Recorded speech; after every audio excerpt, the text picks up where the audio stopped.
aqui a todos. Tá bom assim? Tudo bem? Primeiro, gostaria de agradecer o Newton e a toda a diretoria por essa oportunidade. É a primeira vez que eu venho nessa casa. Faz 10 minutos que eu estou aqui, já me sinto na minha casa. Muito obrigado pelo acolhimento. E é isso que nos faz prosseguir, né? Levar a palavra de Jesus é uma grande honra, uma grande bênção e é muito prazeroso. Mas esta troca, ela é muito importante para nós. Nós, apesar de cada um ser responsável pela obra individual, nós conseguiremos caminhar no coletivo. Uns trocando com os outros, fortificando aqueles que momentaneamente estejam mais fracos. Ou seja, nós estaremos aqui trocando essa noite.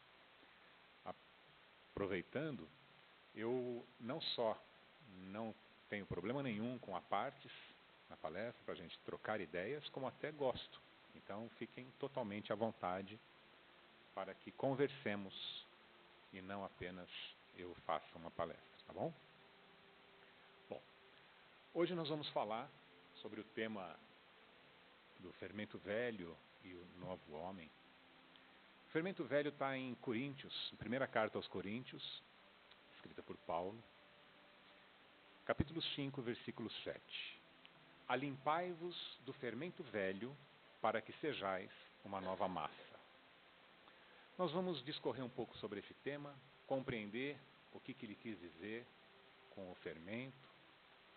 Nós vamos identificar essa palavra em toda a codificação kardeciana, em todos os livros da codificação, existe a palavra fermento, sempre usada com o mesmo sentido. Ela poderia ser usada, por exemplo, num sentido positivo. Coloque um pouquinho do fermento do amor e será vista um pão mais frutificante e assim por diante. Mas, nesses ensinos, ela vem com uma conotação mais pejorativa, com algo que deve ser eliminado dos nossos corações. E nós vamos descobrir isso ao longo dessa noite.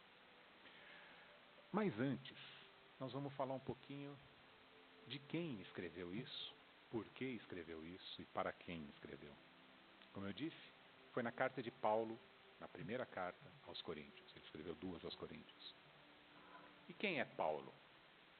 Nascido Saulo, na cidade de Tarso. Um espírito muito forte, de muita luz, bom, generoso. Com certeza, ele veio com essa missão já. Cristo não iria pegar ao acaso os homens que trabalhariam com ele.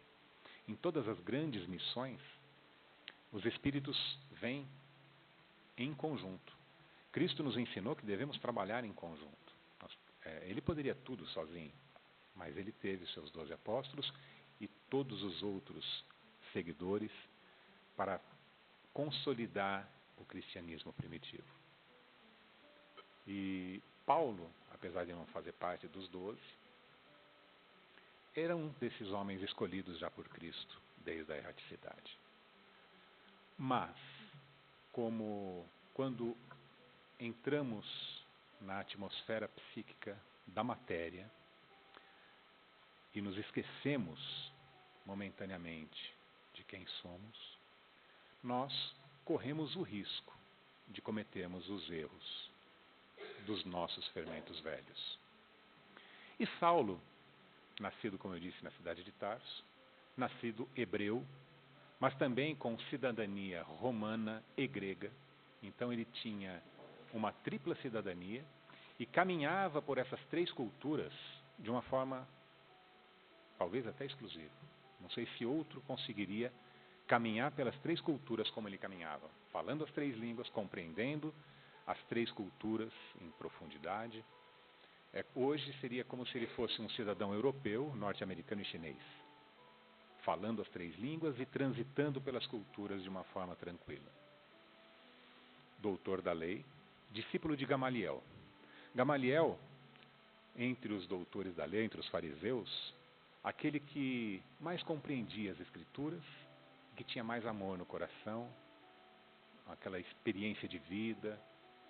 Ou seja, ele não era um apóstolo de Cristo, não era um seguidor de Cristo, porque nós estamos falando de fariseus que devotavam todo o seu trabalho a Moisés. Eles ainda não tinham conhecido Cristo. E por isso, quando Saulo sabe, pelo seu amigo, que lá na tal casa do caminho, juntavam-se pessoas em nome de um carpinteiro que se deixou crucificar, e essas pessoas, eles pregavam leis que não faziam parte da Torá, que elas estavam, em alguns momentos, em desacordo com as leis mosaicas, que não compreendiam Moisés como a figura central a ser seguida. Falavam de Jesus. E Saulo foi conferir isso. E se encontra, e acho que aí é importante comentar, eu disse que ele foi na Casa do Caminho. A Casa do Caminho foi a primeira igreja fundada por Pedro. E quando dizemos primeira igreja, podemos entender que algo como essa casa, maior, menor, mais opulenta, mais humilde. Mas as primeiras igrejas, elas não eram necessariamente feitas de tijolos.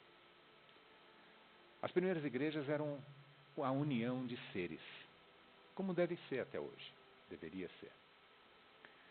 A união de almas queridas, com uma finalidade única. Muitas igrejas, as pessoas se reuniam debaixo de árvores, na beira de rios, sobre uma montanha. Mas a Casa do Caminho era, sim, uma espécie de barracão. Mas ela não era uma igreja como imaginamos. Era antes, foi a primeira casa de caridade que se tem notícia. Porque lá não apenas se falava do Evangelho, mas se vivenciava o Evangelho em toda a sua plenitude.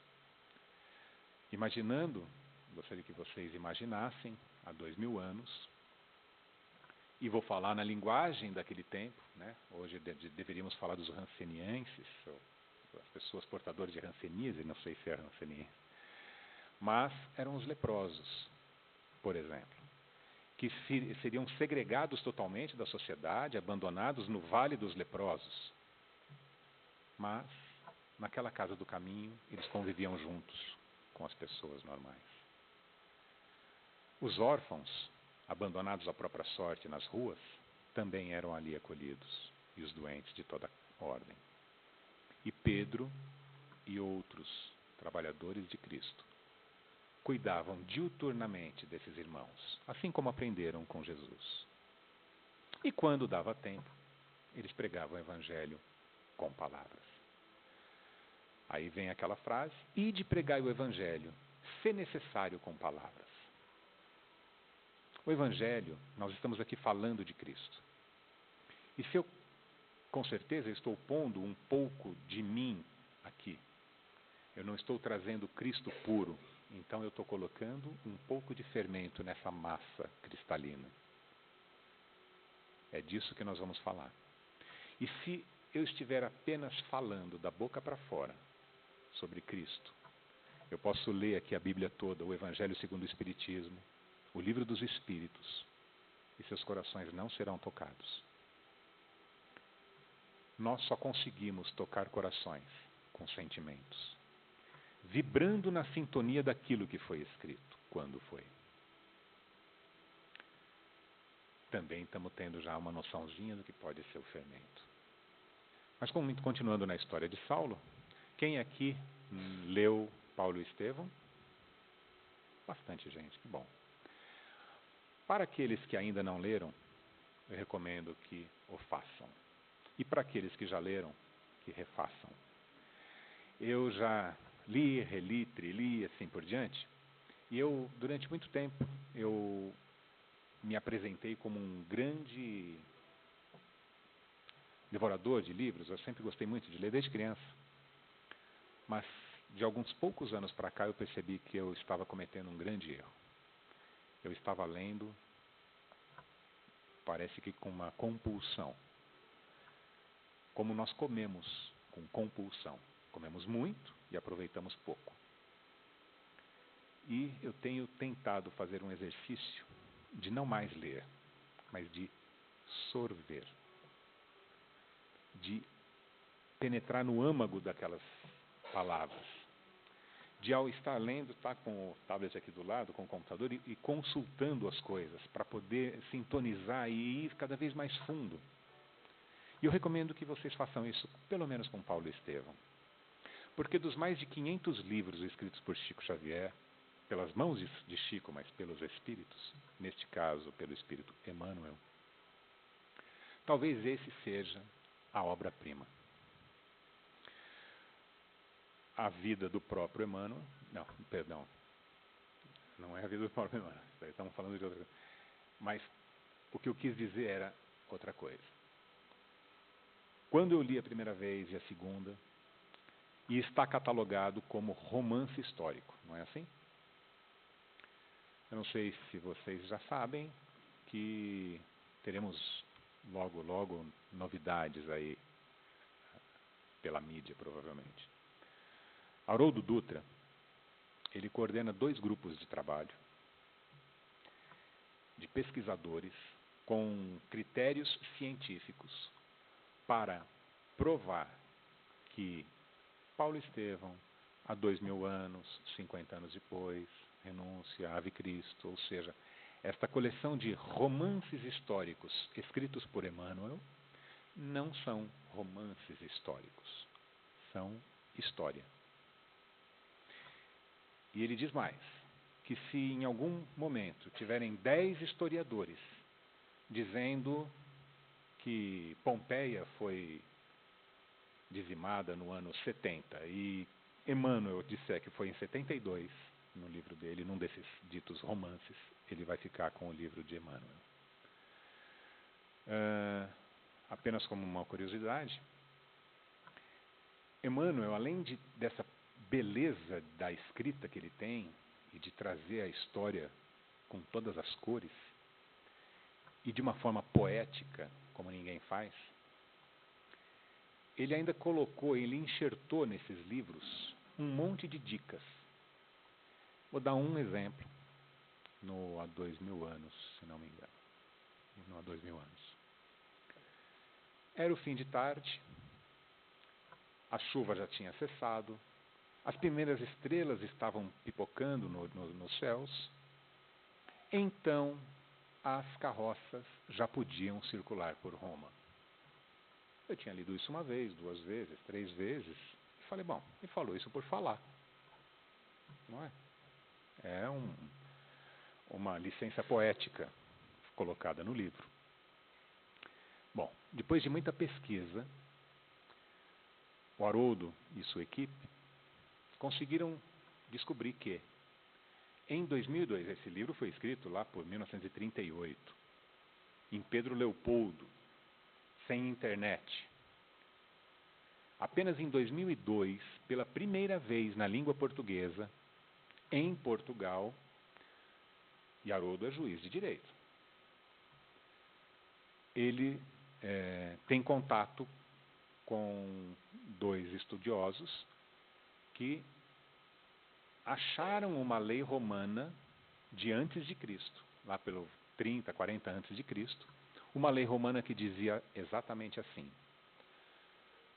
do nascer do sol até a 10ª hora, só poderão circular pelas ruas de Roma pedestres, liteiras, e aí tem mais 1 ou 2 tipos de carroça de alimento ou coisa parecida. Quer dizer, de onde que Chico teria tirado aquela informação que depois das 4, 5 horas da tarde, do nascer do sol até a 10ª hora, vamos falar das 6 às 16, mais ou menos, das 7 às 17. Depois disso, as carroças poderiam circular. Mas essa informação não estava disponível, a não ser em Emmanuel. Porque ele não foi buscar isso em pedras históricas, em pergaminhos, ele foi buscar na consciência, nos arquivos vivos da consciência. onde Jung falaria nos arquétipos ou no inconsciente coletivo. Então, esse é apenas um das dezenas, se não centenas de exemplos de coisas colocadas nos livros para ser uma espécie de revelação da revelação. E aí eu gostaria então que relessem os livros e lessem os livros compreendendo que aquilo não é um romance, que aquilo é a história verdadeira. Voltando a Paulo, a Saulo ainda, né? Ele entra naquela casa do caminho, se depara com aquelas pessoas cuidando dos outros, toma um choque, ele nunca viu tanta gente doente junto, achou que todo mundo era louco, e vai escutar a preleção de Estevão. Também um jovem, assim como Paulo tinha lá pelos seus 28 ou 30 anos, Estevão também perto disso, também nascido hebreu, mas já tinha sido apresentado para Cristo e tinha abraçado essa causa de todo o coração. E falando com uma propriedade muito grande, com uma paz que deixa Saulo enternecido, tocado em seu coração. E provavelmente, aquilo que estava escrito para essa vida era, em vez dele ser o convertido de Damasco, ele seria o convertido da casa do caminho. Porque ninguém vem para cá predestinado ao erro que Saulo cometeu. Ele veio para os acertos. Os erros são por conta dele, com todo o respeito a essa alma brilhante. Mas o orgulho da raça. E aí cabe também um parênteses. Imaginem quanto difícil, mesmo para um espírito de tanta luz quanto ele já era, nasce forte, bonito, inteligente, rico, doutor da lei, poderoso. Todos os atributos que, se olharmos com os olhos da carne, ficaremos com inveja. É o desejo de todo mundo que olha apenas com os olhos da carne. E aí, que nem aqueles desenhos animados, onde o cachorrinho está dormindo e alguém está fritando um hambúrguer, e aquela fumacinha atrai o cachorrinho que vai flutuando até o hambúrguer. Essas coisas da matéria, infelizmente, nos atraem dessa forma. Por isso nós precisamos nos limpar disso tudo, para deixarmos de ser atraídos e apegados a essas questões materiais. Mas Saulo, o orgulho de raça, falou mais alto. A fidelidade a Moisés, que ele aprendeu desde pequenininho e com todos os antepassados dele, falou mais alto. E aí ele começa a perseguir Estevão e todos os seus seguidores.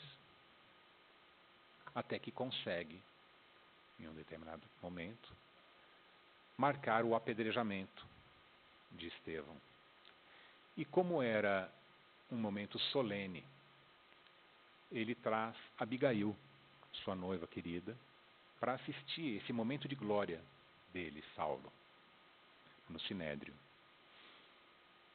E quando Estevão começa a ser apedrejado, Abigail reconhece naquele homem o seu irmão, o querido irmão que ela tinha perdido de vista e que Saulo se comprometeu até a ir buscar esse cunhado, onde quer que fosse, para alegrar o coração da sua querida noiva. Ela toma um choque, dá um grito, quase desmaia. Saulo percebe que há algo errado, leva Estevão para uma sala ao lado, junto com Abigail. E aí eu preciso ler, porque as palavras de Emmanuel, elas têm que ser reproduzidas, literalmente, para que a gente possa sorver todo o seu conteúdo.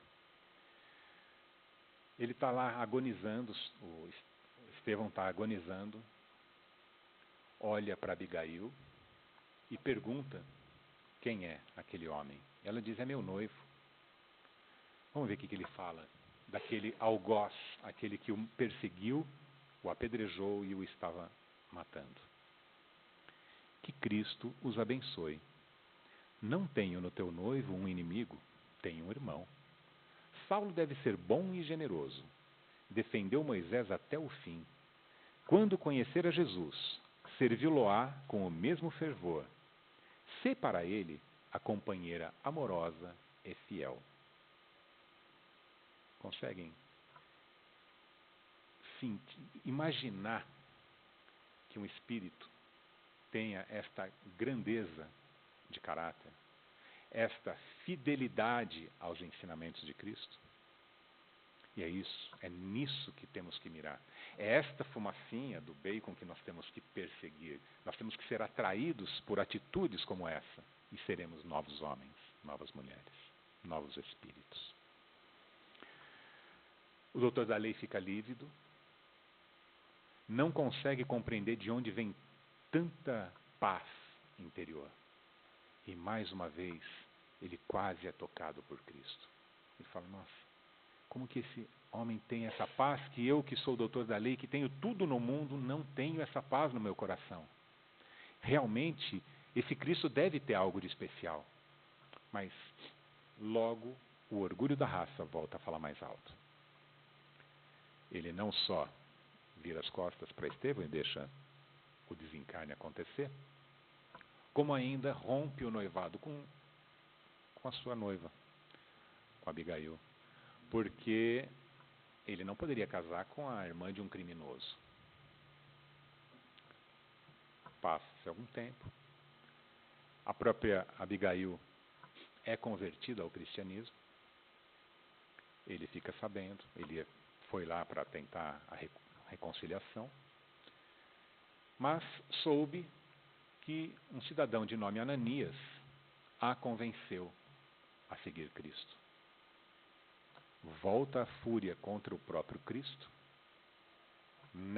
neste momento na figura de Ananias, e ele segue para Damasco, ao encalço desse cidadão. E aí vem a passagem que muitos de nós conhecemos, que quando ele estava às portas de Damasco, vem uma luz do céu, faz com que ele caia do camelo, de joelhos e cego pela claridade.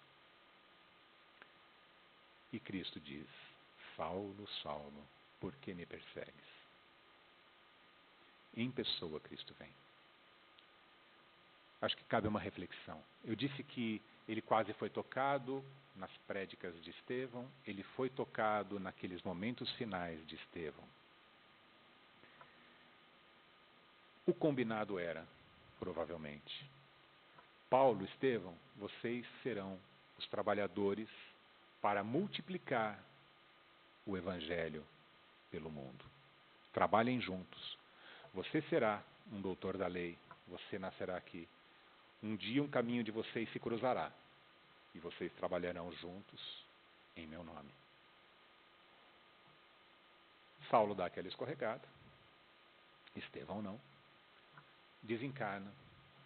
Cristo vem pessoalmente, ele cai de joelhos e a partir dali ele começa a seguir o Cristo.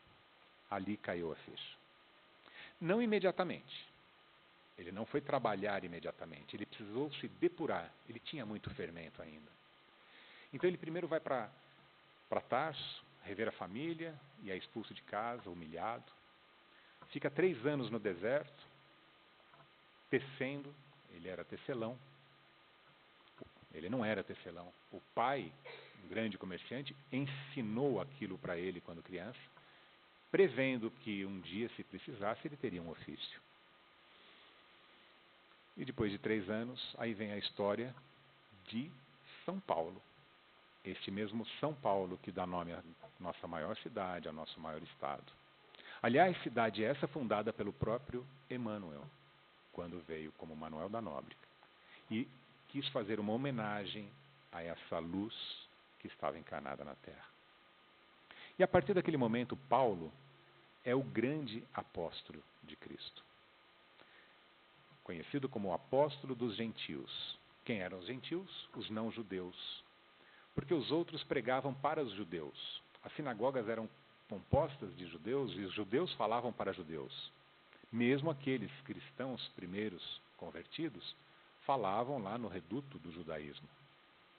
E Paulo, agora já Paulo, vai falar para aqueles não judeus, para os gentios.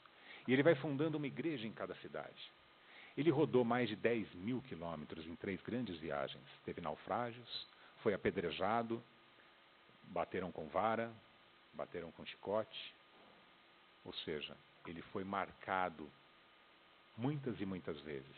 E cada vez que isso acontecia, que ele quase morria, mas que ele estava trabalhando para Cristo, ele estava se redimindo dos erros passados e estava se glorificando cada vez mais. Então, acho que sim. Acho que Paulo tinha autoridade para dizer para os coríntios: alimpai-vos do fermento velho para que sejais uma nova massa. Ele se limpou do fermento velho. Deu tempo dele, naquela mesma vida, ser 2 pessoas, inclusive com 2 nomes, o mesmo nome, mas um em grego e um em hebreu. E ele renasceu naquele momento e teve toda uma vida dedicada a Cristo, a ponto dele chegar mais lá no final e dizer assim: já estou crucificado com Cristo e vivo, não mais eu, mas Cristo vive em mim. E é isso que nós temos que buscar. Ele disse também, num outro momento, para que crucifiquemos a nossa carne com todas as suas paixões e concupiscências. Porque esse foi o ensino, quando Cristo é crucificado, o grande ensinamento dessa crucificação é: crucifiquem a carne e renasçam em espírito. É para a gente se matar? Não. Crucifiquem aquilo que vem, aquilo que nos prende à carne, as nossas paixões e as nossas concupiscências. Aquilo que nos atrai à matéria. Matemos isso em nós para ressurgirmos um novo homem, assim como fez Saulo, depois Paulo. Bom, como todas as lições dos evangelhos, elas não são limitadas a uma região ou a um tempo. Por serem verdades absolutas, elas são uma verdade para os coríntios, para os filipenses, para os romanos, todas as cartas que ele escreveu, mas ela não tem tempo, porque a verdade, quando a verdade é absoluta, ela permanece pela eternidade e reverbera em nossos corações. Então nós vamos ler essa carta como se fosse a carta aos limerenses, aos rio-clarenses. E ele está dizendo: limerenses, alimpai-vos do fermento velho, para que sejais uma nova massa. Vamos descobrir qual é esse fermento? Os coríntios, essa igreja que foi fundada em Coríntio, eles estavam passando por momentos de dificuldade. Entre outras coisas, vou citar 2 apenas aqui, para não nos alongarmos muito. Primeiro, o farisaísmo. O que é o farisaísmo arraigado? É o culto exterior. É uma religiosidade exterior, feita por procedimentos exteriores. E nós, conhecendo a doutrina que abraçamos, compreendemos que esse culto exterior de nada vale. Que a religiosidade está em nossos corações, em nossos atos e sentimentos. Mas, naquele tempo, os fariseus, eles tinham, por exemplo, a questão do lavar as mãos, a circuncisão, o estar limpo. Naquela passagem do bom samaritano, por exemplo, que havia um homem caído no chão e desce alguém da sinagoga, ou seja, se ele desce da sinagoga é porque ele já tinha feito os pagamentos, ele já estava puro, porque ele tinha deitado o óleo, ele tinha dado o dízimo lá no sinédrio, então ele ficaria puro por um tempo, talvez lá seus 30 dias. Mas se ele chegasse perto, a poucos metros, eu não lembro se era 2, 3 metros, de pessoas que não eram judias, ou seja, os gentios, ou de cadáveres, eles ficavam novamente impuros. Aí ele tinha que voltar para o sinédrio e se purificar de novo. Esse é um exemplo do farisaísmo, desse culto exterior que não tem absolutamente nada de religião. Ah, mas e por que ele falaria isso para nós, limerenses, rioclarenses, espíritas de hoje? Nós temos que tomar cuidado de achar que vemos aqui no centro de segunda, terça ou quarta, ou só de quarta ou só de quinta, ou todos os dias, e já estamos fazendo a nossa parte. Ah, mas eu já fui lá, tomei o meu passe, escutei uma palestra, dormi nela, metade dela, escutei a palestra, tomei o meu passe e está tudo bem. Já fiz a minha religião. Isso é resquício do farisaísmo. Esse fermento está dentro de cada um de nós. E é fácil entender isso. Imaginem que o mais novinho aqui entre nós tem no mínimo 15 mil anos de terra. Desses 15 mil anos, eu estou falando um número aleatório, poderia ser 50. Nesses 15 mil anos, a grande parte dele, talvez 14 mil ou mais, nós cultivamos exatamente isso. Nós exercitamos, nós espíritos imortais, lá há 10 mil anos, estávamos matando pessoas em sacrifício para termos boas colheitas. Aí nós melhoramos um pouquinho e começamos a matar animal para ter boas colheitas. Sempre negociando com Deus.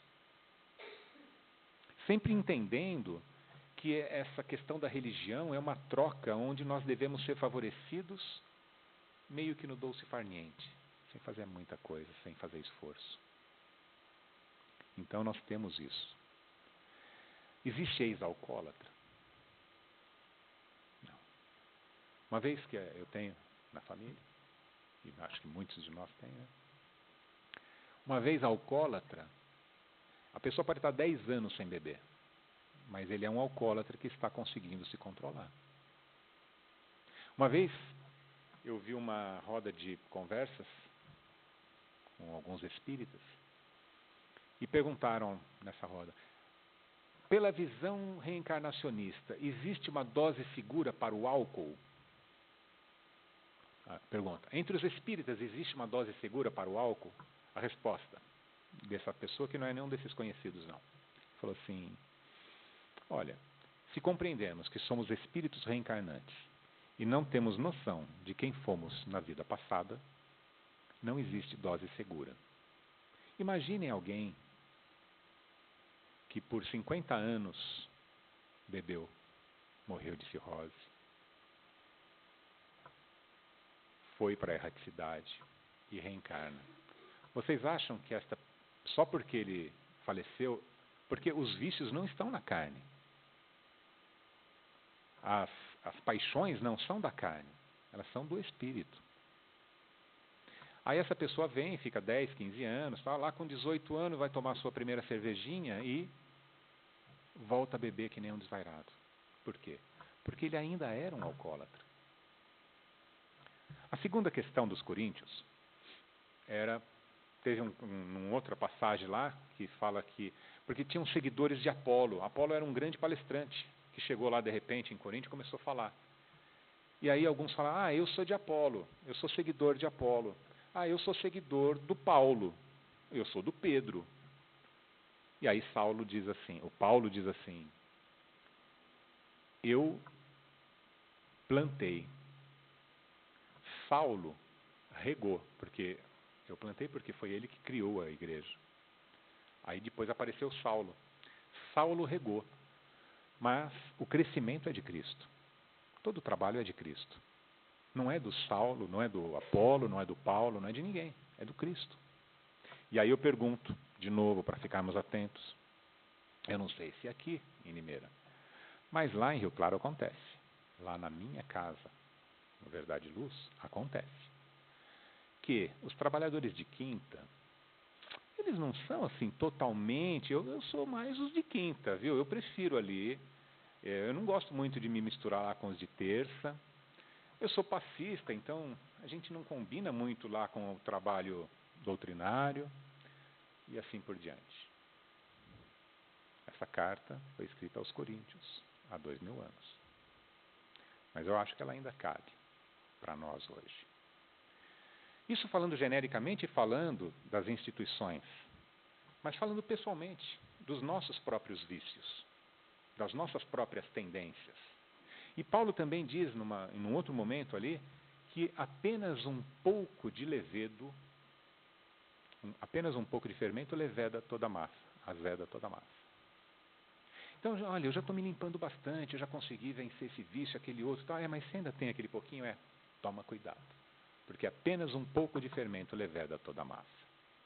E no Êxodo, no Antigo Testamento, já falava, tinha uma situação lá que falava assim, e por 7 dias limpai as suas casas de todo o fermento e apenas comam pães ázimos, ou asmos, pães sem fermento. Como sempre fomos fariseus, levávamos aquilo ao pé da letra e limpava a casa. Tinha até uma questão de educação dos filhos, que eles brincavam, escondiam em lugares fáceis de encontrar um pouquinho de fermento, para os filhos limparem aquilo lá.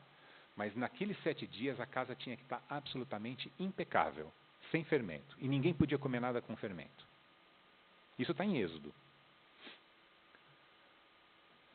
Mas, à luz do Espiritismo, como que a gente interpreta isso? Será que se a gente comer pão sem fermento, a gente vai ficar almas mais puras? Não. Quando fala de limpai o fermento das suas casas, Emmanuel fala muito disso. São das nossas casas mentais, da nossa consciência. Limpe o fermento da sua consciência.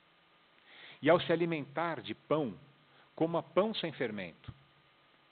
De novo, eu vim aqui falar de Cristo. Peguem só o pão de Cristo. Se tiver algum fermento que eu coloquei no meio, cuspam fora. Se ainda assim vocês leram diretamente dos Evangelhos as lições de Cristo, mas interpretam à luz daquele fermento velho azedando em nós, tenta se limpar disso. É disso que nós estamos falando.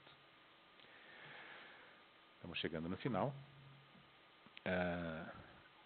Eu acho que a gente pode recorrer aqui ao Livro dos Espíritos, porque no capítulo Conhecimento de Si Mesmo, na pergunta 913, para a gente conhecer do que nós estamos falando que a gente precisa tirar de nós, não é? E lá na pergunta 913 diz assim, dentre os vícios, qual que se pode considerar radical? Ou seja, qual é aquele mais importante que normalmente está em todos nós? Temo-lo dito, os espíritos respondem, temo-lo dito muitas vezes, é o egoísmo. Daí deriva todo o mal. Estudai todos os vícios e vereis que no fundo de todos há o egoísmo. Por mais que lhe deis combate, não chegarei a extirpá-los enquanto não atacardes o mal pela raiz. Aí continua um pouquinho. Então a gente já sabe que é o egoísmo. E o egoísmo não é só aquilo de achar que eu quero tudo isso aqui para mim. Isso é um aspecto do egoísmo. O egoísmo é a ligação com o ego. É eu chegar aqui, vocês me apresentaram como Edson Montemor de Rio Claro, e eu acreditar que eu sou o Edson Montemor de Rio Claro. Não, eu estou, muito provisoriamente, eu sou um espírito imortal, assim como todos. Nós não devemos nos identificar com o ego, com a parte exterior. Isso é o egoísmo. E aí, Kardec pergunta mais na frente, tá, mas qual é o meio mais eficaz que tem o homem de se melhorar nessa vida e de resistir a essa atração do mal? E aí, conheça-te a ti mesmo. Jabolo disse, um sábio do passado. Conheça-te a ti mesmo. Ou seja, vigiai, orai, entre em conexão, eleva uma oitava, como foi feito na oração do Marcelo, a gente se eleva, vigia o próprio coração. Não é para vigiar o outro, não. Vigia o próprio coração, a própria mente, e vai conhecer quais são os fermentos a serem tirados. Mas, como Kardec, profundo conhecedor das deficiências humanas, ele investiga mais fundo o desdobramento dessa questão, e aí vem a 919A. Tá, nós conhecemos a sabedoria dessa máxima, porém, a dificuldade está precisamente em cada um conhecer-se a si mesmo. Qual é o meio de consegui-lo? E a resposta vem por ninguém menos que Santo Agostinho. Fazei o que eu fazia quando vivia na terra. Ao fim do dia, Interrogava a minha consciência, passava revista ao que fizera e perguntava a mim mesmo se não faltara a algum dever, se ninguém tivera motivo para de mim se queixar. Adequando para os dias de hoje, no tempo de Santo Agostinho, era uma vida um pouco mais contemplativa, nós tínhamos um pouco mais de tempo. Hoje não, né? Se a gente deixar aqui para o fim do dia para pensar nisso, nós capotamos na cama e dormimos. Não vamos lembrar. Então eu recomendaria que a cada hora cheia, a cada 15 minutos, respira. Está no trânsito, respira. Essa hora que passou, eu podia ter sido melhor? As atitudes que eu tive foram da carne ou foram do espírito?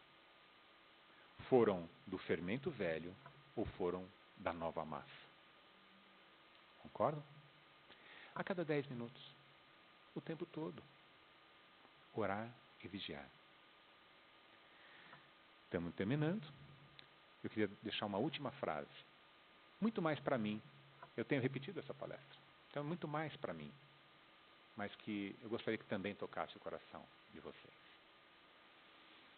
Vocês podem ter gostado ou não gostado, ter acrescentado alguma coisa ou não ter acrescentado alguma coisa no conhecimento.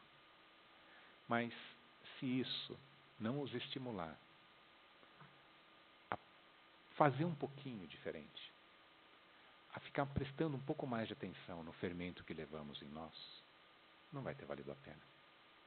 Vai ter sido apenas o farisaísmo de eu ter vindo aqui para falar e vocês terem vindo aqui para escutar.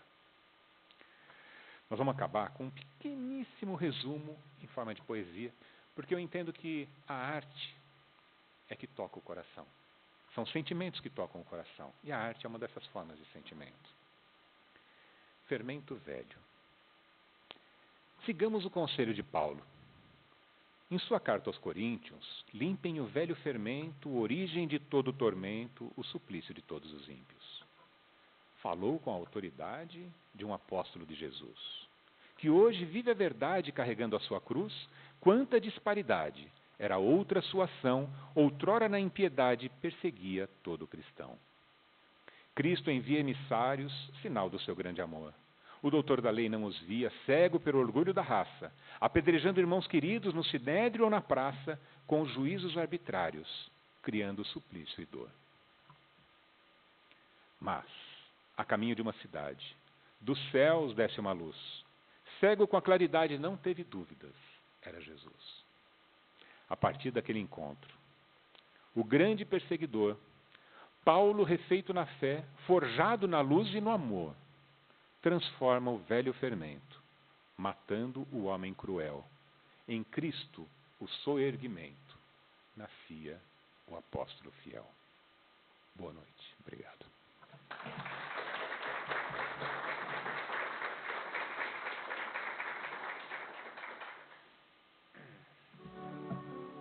Assim, irmãos, nós encerramos essa etapa das atividades. Mas encerramos com um agradecimento a Deus, a Paulo, a Emmanuel e a todos esses evangelhos vivos que podemos nos espelhar. Nossos nortes, nosso guia e modelo será Jesus. Mas esses emissários que já estão à nossa frente, que já caminharam, subindo degraus que nós ainda nem conseguimos ver. Que sejam eles também nossos apoios, que tenhamos a força, a capacidade, a vontade de seguirmos em frente. Nessa época de transição planetária, sejamos daqueles que aceleram o processo de transformação da Terra, vibrando amor, vibrando paz, praticando a caridade e a abnegação, e não retardando, tornando com os nossos pensamentos e sentimentos pesados. Que tenhamos a consciência do mandato que estamos revestidos enquanto espíritos. Quando devemos dar o nosso exemplo de fé, de fidelidade, de amor e esperança. Que as bênçãos que aqui recebemos hoje possamos levar para os nossos lares e para todos aqueles que cruzarem os nossos caminhos. Que sejamos nós também pontos de luz para que a terra se ilumine por completo. Que assim seja.